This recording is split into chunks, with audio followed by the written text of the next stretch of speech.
Welcome to Talent Experience Live, your weekly look at all of the hot topics in HR. People are 28% more productive when they use vacation time. Involving themselves very deeply in diversity and inclusion efforts. Ramping up college recruiting and career fairs. Artificial intelligence helped automate certain tasks. 50% more applications. How do you make your company culture still stand out? What does that look like in this new virtual world?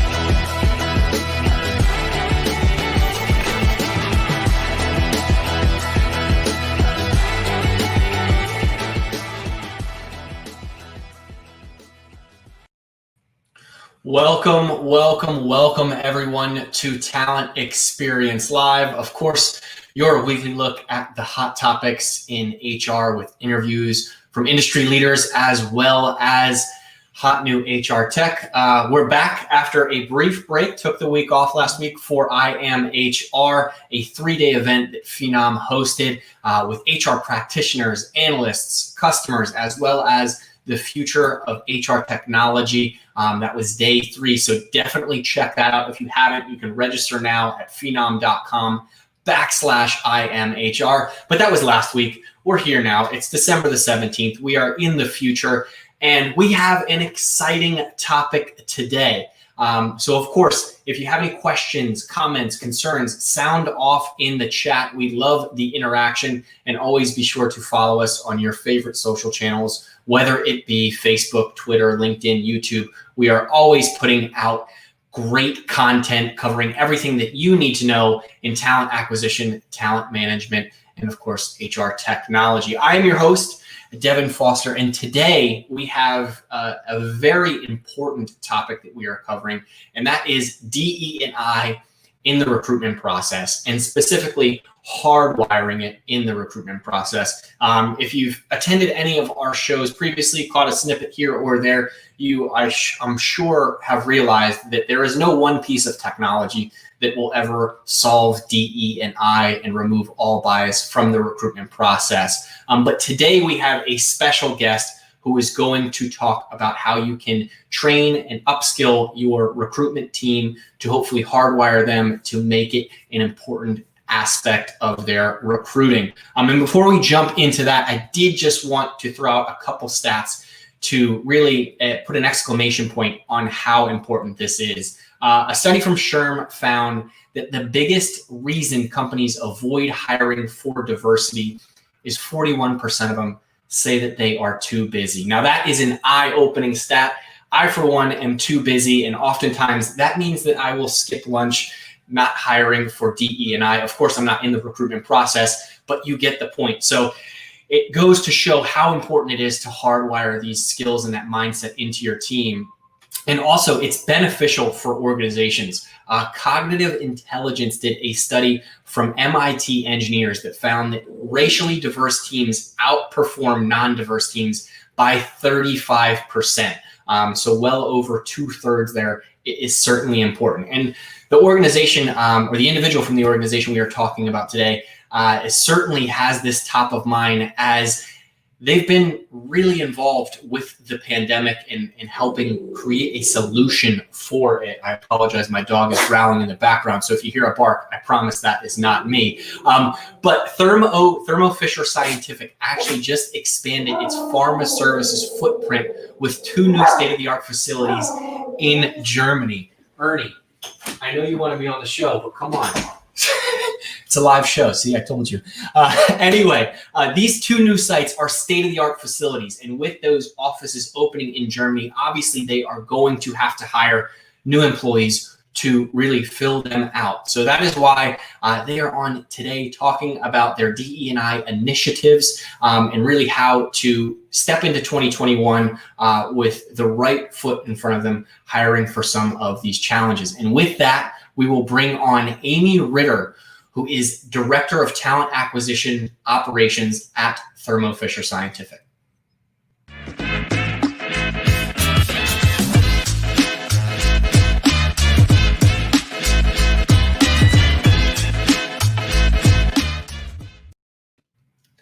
Amy, welcome to the show. How are you? I'm good. Thanks so much for having me, Devin. Absolutely. Don't worry, I let the dog out, but it does have me a little bit afraid. There may be a ghost in this room that I am in or something, as he was growling and barking at nothing. So now I'm concerned. If I vanish, it's the ghost. But we are so excited to have you on the show today. Obviously, a very important topic in 2020, 2021, and in the future. But before we jump into that, it is kind of tradition around here that we do a bit of a LinkedIn deep dive. As I found through a lot of my conversations with HR professionals, they didn't grow up dreaming to be in HR. They didn't write that on the little chalkboards on the first day of school or anything like that. So tell me how you really ventured into this space and why you found a passion for HR now. Yeah, sure. So I actually got my undergrad degree in psychology with the hopes of one day becoming a family therapist. And I think got a little gun shy whether or not emotionally I was going to be able to handle that. So instead, I jumped into the corporate world at first. And initially, my roles were all in the background of talent management and leadership development, doing a lot around leadership assessments and things like that. And then really started to gravitate towards the technology aspect of all the things within the talent management world. So worked on, succession planning solutions, e-performance solutions, and where it really comes together for me is understanding what an organization is trying to achieve from a goals perspective and the human interactions and the behaviors that are needed to achieve those goals, and how do we set up the technology that drives the human behaviors that ultimately lead the organization to achieving those goals.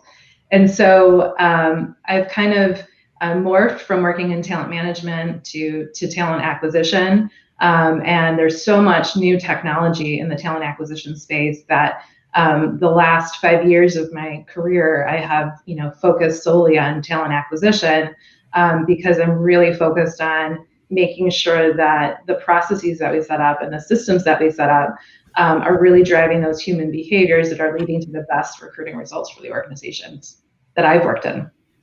You are absolutely right. There is a tremendous amount of technology. I've had the benefit of going to a couple HR tech conferences back when we were allowed to do conferences, and I feel like I need to see a psychologist after that. So next time I am there and you are there, I am going to find you because it is overwhelming. It's just a huge room filled with all of these different solutions, and it sounds like you really have a passion for finding out that technology and really applying it to HR as a whole. Also, quick side note question, with your background in psychology, how many people have reached out to you during this crazy time and just vented? Has that happened or has it not? I think it happens almost on a daily basis. Okay. All right. So you heard it here first. Don't reach out to Amy. She's had enough. No, I'm kidding. But that is awesome. Now, Amy, I know from some research and some conversations that I've had previously that Thermo Fisher has always been a well-recognized organization for DE&I. Can you explain why going into 2021, it has become a top priority, even though you've found success in past years? Yeah, so from our perspective at Thermo Fisher is that DE&I is really critical to unlocking innovation. Innovation like we've never seen before, and given that we are in the life sciences industry, we need to stay on top of that innovation. And as we have new challenges like the pandemic that come our way, we need to make sure that we're ready to handle anything that the world throws at us. Additionally, we also feel that DE&I helps us meet increased market demands that are coming our way, new customer bases. So we recognize that we need to look like the customers and the industries that we serve. And then lastly, as the market shifts and changes and evolves, we need to shift and change and evolve with it. It's super important. I think that you mentioned you have to continue to evolve this and continue to tinker with it. Like anything that you would have to do in the real world, right? If your car has an issue, you're going to have to tinker with it to get it to work right. It won't run correctly forever. But As we mentioned previously, this is a new initiative, and in the past you've been successful. Is there anything in particular that you and your team at Thermo Fisher have done to foster a more inclusive and equitable culture as a whole? What has been successful in the past? So in the past, we've had really strong engagements and partnerships with our employee resource groups. We've had very strong messaging from our leaders within the organization in terms of the importance of diversity. Our CEO, Mark Casper, very recently had a public letter out on social media about the importance of diversity and the impact that it has on our organization, and the important role that we play in society as it relates to being an employer. And so a lot of those things resonate very, very well with employees, and it does foster this culture of openness and acceptance. Are there benchmarks that you can look at for really gauging if you are trending in the right direction? Yeah, absolutely. I mean, from a pure recruitment perspective, we look at our applicant flow broken down by different demographics and understand at each stage of the candidate's journey how they're progressing through the process to make sure that we have equity and the right kind of advancement in our process for those candidates. We also look at our diversity hiring numbers as well to see how we're doing. We've traditionally done very, very well with our diversity hiring numbers. And then lastly, we have employee engagement scores that we're able to cut by all different kinds of demographics. And those have been very, very telling in terms of our employee sentiment about how well they feel included and their sense of belonging. I think that's fantastic, because you think of, these metrics that oftentimes just look at hires and applications and things like that, but it's also important to check in on employees after they've become a part of your organization, whether it's for DE&I or really for their own growth. Now, I have a brief background in recruiting and talent acquisition, and one thing that I remember from my experiences were job descriptions, right? The next question that I'll ask is around bias, but inherently some job descriptions really give off a bias approach inherently. The one that I am most familiar with is recent grad. If you put recent grad within a post, it implies that someone needs a college education or a background that's similar to that. Are there any other job descriptions and requirement that may have a bias during the hiring process? Sure. I think, specifically experience focused in certain areas could have a bit of a bias. What tends to happen when a hiring manager has a recruitment need that comes up, they, unintentionally may introduce bias by thinking about it from the perspective of, hey, Devin was a great employee. He was really successful in his role. Let's hire someone else just like Devin. And so that job description gets set up to look just like Devin's experience and Devin's education. And, the recruiter or the hiring manager and the recruiter mean no harm by it. Certainly not intended to introduce bias in any way, shape, or form. But, they're not thinking about it from the perspective of what skills are really needed for the role, what experience, what education level is really needed for the role in order to be successful. And it may look the same as Devin's experience in education, it may look completely different. And so I think it's really important to do that sense check at the beginning of the process as well, to make sure that you really understand what's needed for the job. The other thing that tends to happen with hiring managers is you get approval to open a requisition, and it's a race, or someone's leaving the organization, and it's a flat out race to get that role filled. So they leverage, some job description that was written, 5 years ago that hasn't been looked at since, and they toss it in there, and off we go on a recruitment process, right? And if we're not taking time to really take a step back and look at that job description and really think about what skills and experiences are needed for the role, then we're sort of getting off to the wrong start before the rec is even posted for the public to consume. The last thing that I'll mention is, I think, there's a lot more emphasis on education and experience because they're a lot more clear cut to assess against, right? You either have a degree or you don't. You either have multiple years of experience or you don't. And I think there's less focus on skills because as a recruiter is interviewing someone or someone's providing a resume, it's sometimes hard to gauge where somebody falls in that scale of skills. That's a fantastic point. And Jen Thomas chimes in the chat that says the focus on skills is huge. And it's almost like it's a crutch for recruiters and talent acquisition professionals to say they need to meet these certain requirements that are tangible, if you will, right? And rather than really diving in deeply and asking those, situational interview questions, I had a conversation with Mark G, I forget how to pronounce his last name, from Temple last week or the week before on Talent Experience Live. And he had really talked about how the importance of asking those situational questions to find skills for your hires is going to give you a better picture of what they will succeed at in your organization versus what degree they had. I'll be very transparent. I graduated with a 2.2. I shouldn't have been hired by anyone, but luckily enough, I was able to team up with some good recruiters and they were able to find my skills and find me in the position today. Mark Hall also has a great comment around DE&I, and I'll flash that up on the screen. But it reminds me of a conversation with Shalea Gray. And you had mentioned the race to hiring somebody if need be, or the need to fill somebody who is exactly like your all-star person. And it reminds me of something that she had said where it's culture add versus culture fit. And I think both are very important, but it's also important, as I mentioned, a stat at the top of the show, to have that diversification of thought.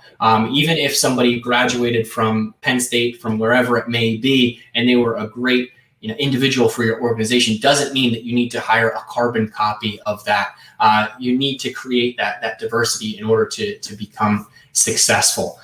So my next question for you, I apologize, I went on a rant there. But my next question is, when it comes to this really overwhelming idea and process to having DE&I initiatives, do you feel that there needs to be a dedicated team to have this be successful, or does it really need to be hardwired into the company culture? So I think there needs to be both, right? I think you need a DE&I team to set the strategy, to understand where their opportunities lie, where we can improve. But then I think that team needs to work closely with the centers of excellence and the operations leaders in those areas to really hardwire the DE&I practices into the processes to kind of help achieve the overall strategy. That makes sense. And what I've heard a lot of organizations beginning to do in order to start this hardwiring is add it to their core values, add it to something that their organization really can hang its hat on and say, this is the type of individual that we will hire that is passionate around DE&I, and also having almost a system of checks and balances where there is a group or a team of individuals who can make sure that those core values and those things are being lived up to. Now, for those of you just joining us, we are on with Amy Ritter from Thermo Fisher, talking all things DE&I. Now, considering the nature of Thermo Fisher's work and how critical it has been during this pandemic, has it been tough to roll out these protocols when you're in such a hiring boom? You mentioned the need for speed, right? When an open requisition comes about, how challenging has that been for Thermo Fisher since COVID has really entered the picture? Yeah, so I think it's probably one of those items that probably keeps me up at night because we have such urgency in the role that we're playing in terms of fighting the pandemic. We're producing, for those that are not familiar, producing COVID test kits, COVID treatments, COVID vaccinations, multiple products that are used along the way for other companies to produce test kits and vaccinations. Cold storage as well for those vaccinations is something that we also produce. And so we have had a massive hiring ramp up from 2,500 open requisitions at the beginning of April to almost over 13,000 requisitions were opened in the last month. So it has been quite intense, and there's certainly the urgency there because of the role that we're playing in the COVID response.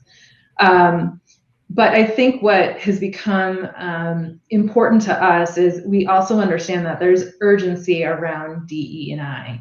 And so we're working with our team to implement a number of new initiatives that are focused on bringing more equity and awareness at the beginning of the process of how bias can sneak in, and helping from the top down ensure that we have urgency in the understanding that in order for our organization to achieve our long-term goals, we need to make sure that we have good diversity in our processes, in our hiring, and that we're focused on capturing the most diversity as we have candidates progressing through the process. Yeah, and I'm sure that you are 13,000 is a lot of requisitions. I'm sure that they are not all one position that you are looking to hire. So the importance of not only diversifying on an organizational level, but also in a departmental level, I'm sure is super important. And when it comes to hiring for these sorts of things, I know everyone wishes that there was just one piece of technology that could help fix that bias and really help DE&I in organizations, but it doesn't exist. I'm here to tell you that there's no such thing. From your experience, Amy, is there any way that technology can assist, obviously not fix, but help with this process? Absolutely. So, I think one of the things is we talked a little bit about hiring manager awareness. And so we want to make sure that at the point at which a requisition is being created, that before a hiring manager starts to even input a job title or a job description, we have that opportunity to advocate to the hiring manager why diversity is important and how to guard against introducing bias in the process. Number two is giving them some tools from a job description writing perspective that help guide them to choose words that are less masculine or less feminine in tone, or to avoid phrases that might detract diverse candidates.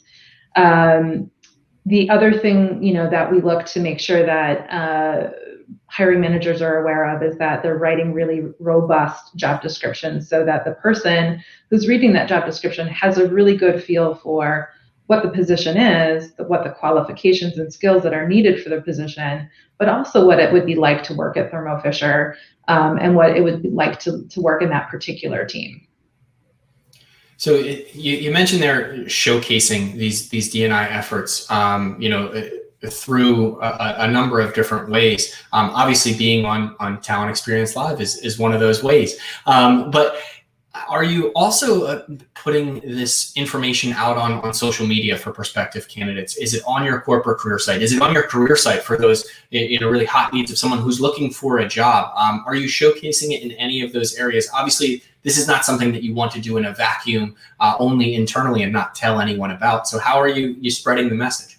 Yeah, so we do have some DE&I messaging on our careers website today, and we're actually undergoing a project right now to relook at that messaging and help move that messaging from being somewhat vague to very specific in terms of articulating what DE&I means at Thermo Fisher. We also have a number of videos from employees that talk a little bit about what diversity means and looks like at Thermo Fisher, and those are promoted through our social channels as well. And then we have some blog articles in which we promote. We have some other diversity initiatives that are happening around the organization. So one is a partnership with actually our business and with our HR colleagues and talent acquisition colleagues, where we have Project Just. And Project Just is actually named after an eminent African-American scientist Ernest Everett Just. And essentially what it is about providing free COVID testing to a number of HBCUs to help to ensure that they are able to safely go to school and be at work and continue on all the great work that they're doing. And we are also partnering with them and forming long-term strategic relationships to hire 500 students, interns, and graduates from HBCUs over the next 3 years. And so those are types of things that we're talking about externally, but we're equally talking about internally as well.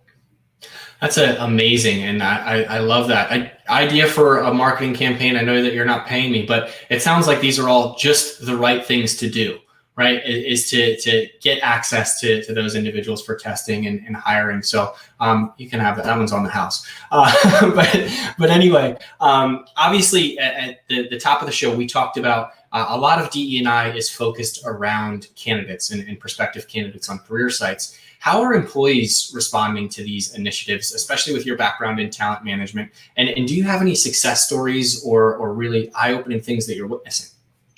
So I think in terms of employees, we're seeing a lot of really great engagement from employees and our leaders, and many of the events that we're doing related to DE&I.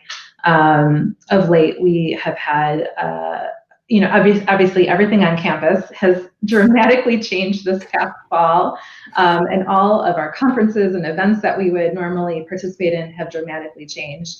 But in a way, it's been really positive because we have been able to have more engagement from our leaders and employees and spreading the message about all of the great things that Thermo Fisher is doing around DE&I. So we've had fantastic partnership with that. We've also had a high degree of engagement from our employee resource groups around driving some changes within the organization around DE&I, and they've been quite active in their messaging and their organizing of groups and different meetings to make sure that we have, good messaging that are being, spread around the organization around, how to better improve an inclusive culture at Thermo Fisher. I love that. Hearing from the employees who are working day in and day out in the organization, rather than conversations being had in a vacuum on, hey, this would look great on a press release, or this would be great. It's really getting feedback and saying, hey, where can we help? Where are we missing? What is flying under the radar that we don't see every single day, especially now that we're all work from home? Who knows what could be happening behind the scenes when you're not all grouped together. Amy, before I let you go, do you have any top tips to organizations that are looking to start a DE&I initiative? Obviously, it's a lot goes into this. If someone's looking to start or looking to really break ground in 2021 with some of these initiatives, what can you suggest to them? So my suggestion would be to be very, very clear on the goal that you're trying to achieve within the organization and really understand what those barriers to achieving the goal might be. And, kind of work to address some of those barriers rather than focus on just the results. Because it's really at getting at those human behaviors that you really want to drive and change. And really setting yourself up to measure those human behaviors and monitor those human behaviors, because ultimately that's what it's going to take to achieve those results, and that's what's going to give you long-term adoption. I think oftentimes with DE&I initiatives, they're just that, they're initiatives, right? They have a start date, they have an end date, and then after that, sometimes you kind of lose your momentum. And so I think in order to sustain momentum, you have to focus on behavioral change and doing that consistently and repetitively, and making sure that the reinforcement is there on the behaviors in order to have, long-term change. It's such a thought-provoking idea, because when you think of technology and artificial intelligence, inherently those things aren't biased, right? It's the end user that brings their bias into it and causes some issues. So by not having a set goal or a set percentage that you want to get to, obviously you want to achieve something, but not saying that's it, the job's done, we hit our 35%, our 45, 60%. time to pack up and head home, by inherently, hardwiring these into your employees is really what's going to set you apart long term and continuing to work at them over time. Amy, this has been awesome. Thank you so much. Tremendously insightful. Thank you so much for your hard work and the hard work that everyone is doing at Thermo Fisher. Before I let you go, no more questions, but any parting shots, anything you'd like to plug, any requisition that has been challenging to fill out of those 1,300 that you need to get some applies to. Well, I don't think we have enough time to cover all of our okay. But I will say, please come check out our careers website, find a job opportunity. We are definitely hiring. And if you're passionate about DE&I, if you're passionate about making a change in the world to make it cleaner, healthier, and safer, come join us. Awesome. Thank you, Amy, so much. And before you go, Mark chimed in. Mark Hall, excellent job. Enjoyed hearing from Amy and what she's doing at Thermo Fisher. So thank you so much for joining us, and we'll let you get back to your busy day. Thank you. Well, there you have it. That was Amy Ritter from Thermo Fisher talking all things DE&I and the initiatives that they have started there in 2021. I forgot to mention at the top of the show, this is the 25th episode of Talent Experience Live. So if you'd like to check out any of the previous 24, there is tons of great content. And I know the holidays are coming up, so you'll have plenty of time to look at them. This will be our last episode before the new year. So everyone, please be safe. Stay healthy, wear a mask, and we will see you in 2021. Thanks so much, and have a great new year.